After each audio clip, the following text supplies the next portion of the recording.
In our previous lesson, we talked about the malate aspartate shuttle, which is just right beneath me. Now you are going to the Glycerol 3-phosphate shuttle. Now, when you're talking about the Glycerol 3-phosphate shuttle, it actually functions similar to the malate aspartate shuttle, just that this time around, it focuses on speed. We need the thing urgent. Again, this one is not malate aspartate shuttle that is going to go through a lot of things.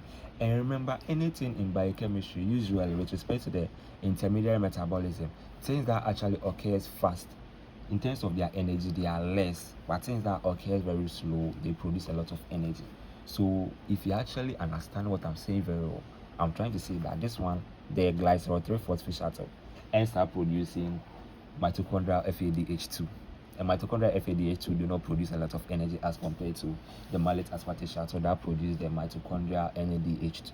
That mitochondrial NAD produces 2.5 ATP, but the glycerol 3-phosphate produces FADH2 that produces only 1.5 ATP per cycle.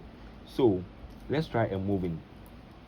You see, when we are talking about some of the cells are actually ATP dependent. They use ATP and they need it very fast. Examples of the cells are brain cells. You are having your brain cells. You're also having skeletal muscles for movement, right? So skeletal muscles or skeletal cells. All these things, they need energy very quick.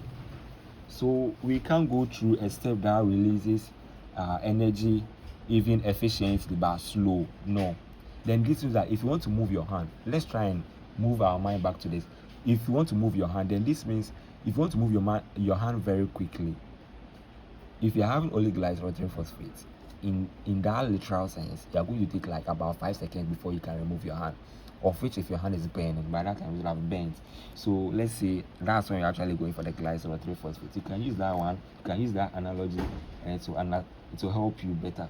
So in glycolysis, the glycolysis makes the cytolytic NADH. Yes, we are all right with that. But this NADH cannot enter the mitochondria. That's all to discuss in the malate aspartate shuttle. Now, I'll be talking about the differences between the two. But let's talk about how these things occur. The main thing that we're actually focusing on here is our DHAP. And I'm talking about DHAP, you should know what it's related to. Why am I using this pen? It's related to what? Our dihydroxy acetone phosphate.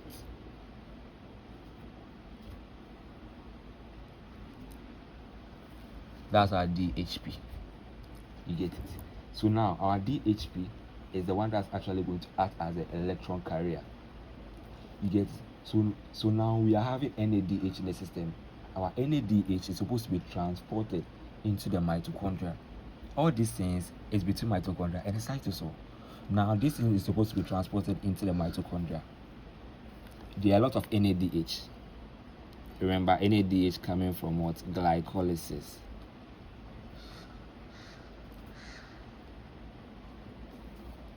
NADH is coming from glycolysis. So NADH coming from glycolysis.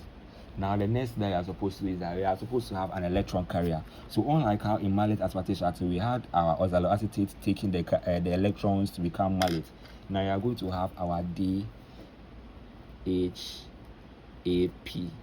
Now our DHP will act as an electron carrier. So obviously, even if you don't know what the DHAP will be converted to, what do you think the NADH will be converted? The NADH will be converted to NAD+.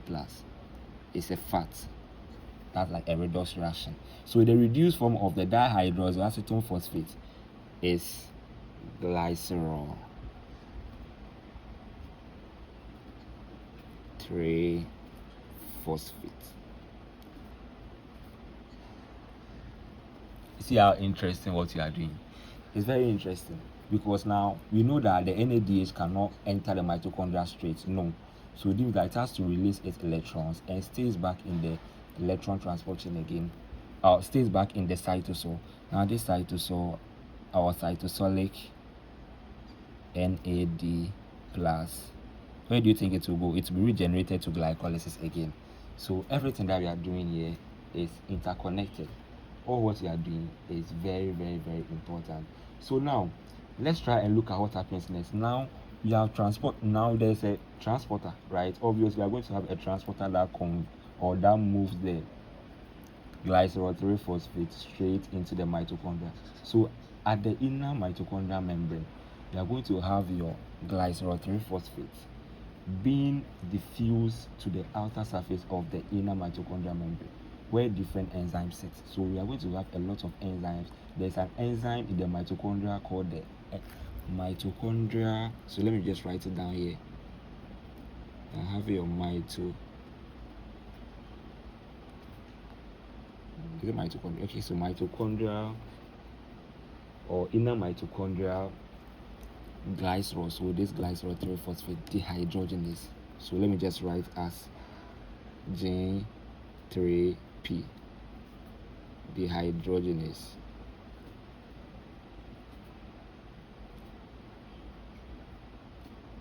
So this is the enzyme. There's an enzyme that's actually directly there. So now this enzyme, you see dehydrogenase. So obviously it's going to convert or it's going to reverse the reaction. And this reaction is very short and quick. That's why we are saying that it's very fast, but in terms of energy efficient, it's low. So now this particular enzyme here that we are having, let me use mine.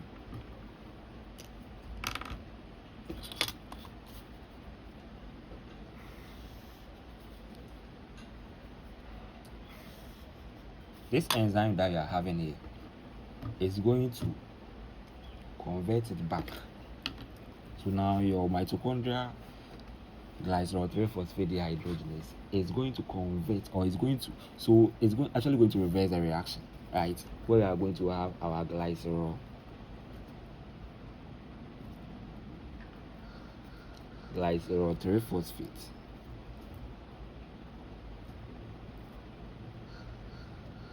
Now our glycerol 3-phosphate will be converted back to DHAP. The reason I'm not writing the NAD, because you should know that this one said dehydrogenase. Obviously, you are going to have your NAD plus. Where is the NAD plus coming from? The NAD plus that we are having here is coming from the mitochondria. You get it? So now this NAD plus will then come and take the hydrogen or the electrons that was actually being donated to form the glycerol 3-phosphate. It will go and take it back from glycerol 3-phosphate. Now you are going to have your NAD. So this time around, because we are not dealing with NADH, everything that we are having here is occurring at the inner mitochondrial membrane. So now the only thing that you are going to have is not NADH. Your NAD, sorry, it's not NAD plus. Your NAD, you see, we are saying inner mitochondrial membrane. We are not saying the mitochondrial matrix. If it's the mitochondrial matrix, then obviously you are going to have NAD plus taking that row to be converted to what? NADH. Here, everything is occurring in the mitochondria, the inner mitochondrial membrane. The inner mitochondrial membrane is where we are having our FADH. No, we are having our FAD, which is the reduced form. So now we are going to have your FAD that we are having. Your FAD will be converted to FADH2. So if you should be combining these things together, you should know that your FAD will be in this particular. Let me just write the net reaction so that it becomes very simple for all of us. So our net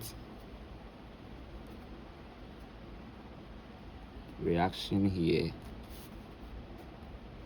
will definitely be our glycerol 3-phosphate plus our FAD. So this way we are going to have our FAD being converted, and now our glycerol 3-phosphate will be converted to our dihydroxyacetone phosphate plus our FADH2. Now obviously you are going to have your FADH2. Your FADH2 will then be transported. FADH2 will then move to the electron transport chain. But which part of the electron transport chain is it starting from? We're going to start from the coenzyme Q.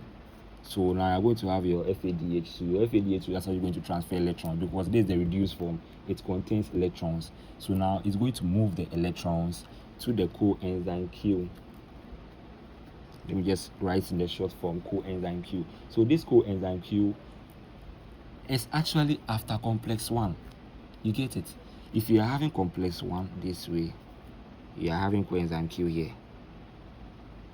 You get it? Before you go to what complex 3, because here you are having what complex 2. Complex 2 is not having any pump. You can't pump electrons. So the more you are having your protons being pumped into the mitochondrial space, you are going to have a lot of ATP, and now it is bypassing one of the pumps. So obviously you are going to have less of the hydrogen being pumped into the inner mitochondrial space, and then you are going to have less ATP. That's why you are going to have our FADH2 producing less amount of ATP as compared to because if it was supposed to be NADH will go straightly to complex 1 before the electrons will pass on to coenzyme Q before complex 3 and all those stuff. So that is the reason.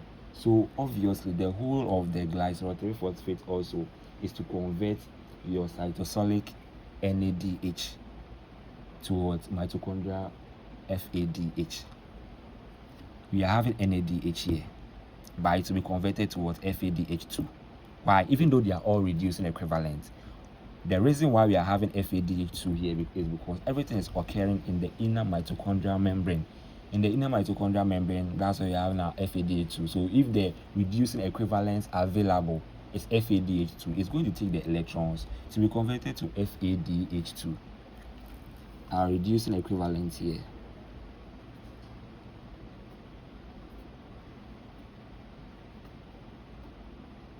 Our reducing equivalents in the inner mitochondrial membrane is FAD.